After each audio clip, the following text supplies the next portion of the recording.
Update muna nga tayo sa mundo ng basketball sa Gilas, Pilipinas. Ito nga breaking news, Renz Abando. Tinawagan pala noon upang isama sa Gilas pool. Samantalang si Justin Brownlee nakipagkita na sa management ng Meralco Bolts. Maglalaro na kaya?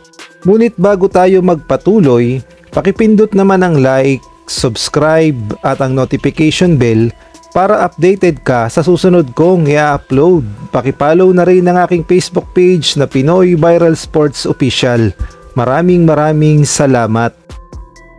Nag-post nga ang Meralco Bolts sa kanilang social media at dito nga makikita natin na itong si Justin Brownlee ay nakipagkita na sa management ng Meralco at nirepost nga yan ng East Asia Super League. Ang sabi nga dito, Justin Brownlee maglalaro na kaya sa huling laban ng Meralco sa 2025 kontra sa Macau Black Bears? Ang huling laban kasi ng Meralco Bolts para sa 2025 ay sa December 6 kontra nga sa Macau Black Bears.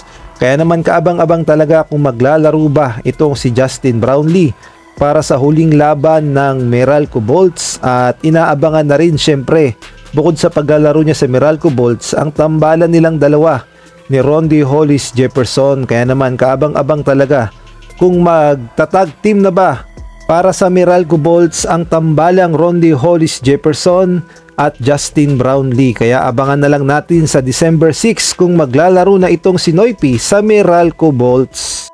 Samantalang sa ibang balita naman, marami nga ang nagtatanong kung bakit ba hindi sinama itong si Renz Abando sa 18-man pool ni Coach Tim Cone, dahil kung atin babalikan ay 2023 pa ang huling laro ni Renz Abando sa Gilas, Pilipinas, at nangyari nga yan sa FIBA World Cup na ginanap dito sa Pilipinas, at pagkatapos nun ay nabakante na siya para sa national team at hindi na nga napasama sa Gilas. Ngunit kung atin ngang babalikan noon ay tinawagan pala siya ng SBP upang isama sana sa Gilas pool. Kaya naman pakinggan natin ng buong sinabi ni Renz Abando.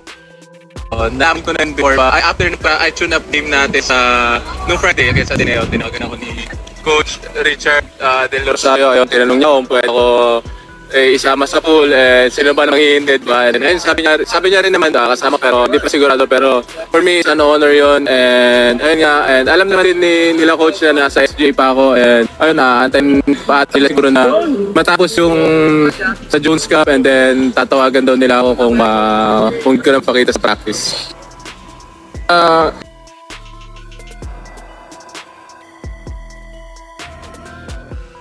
Kaya nga lang after ng interview na yan ay hindi nga napasama sa lineup itong si Renz Abando sa nangyaring laban ng Gilas Pilipinas sa FIBA Asia Cup. At dito nga sa binuong 18-man pool ni Coach Tim Cone ay wala pa rin ang pangalan ni Renz Abando. At hindi lang naman itong si Renz Abando ang hinahanap sa 18-man pool. Hinahanap din ng Gilas fans itong si Justin Baltasar. Sana daw sinama din itong si Lebron Lopez at gayon na rin itong si Bobby Ray Parks. Kahit nga si Heading ay hinahanap at gayon na rin itong si Matthew Wright. Maganda raw sanang koneksyon ang Lebron Lopez to Quentin Melora Brown kung nagkasama lang daw sana sa Gilas.